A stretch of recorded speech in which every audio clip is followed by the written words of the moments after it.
Biglang napatayo si Jomark mula sa hapagkainan at napatakbo papunta sa kanyang sasakyan. Malakas ang kabog ng kanyang dibdib na tila hindi nagsisinungaling si Juliet sa kanya.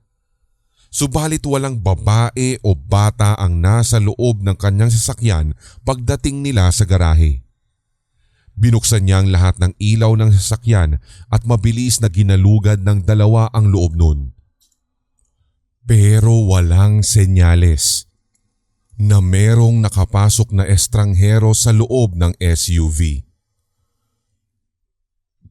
Pero nakita ko talaga, sir. Nandito lang ako nakatayo sa kulungan ng aso. Dito lang sa may bungad ng sasakyan nyo. Meron talaga ako nakitang babae at bata sa loob. Nakaupo dyan sa may backseat. Namumutlang pahayag ng kasambahay. Gustong magalit ni Jomark sa babae. Kinabahan pa man din siya ng gusto sa pag-aakalang totoo ang sumbong nito sa kanya.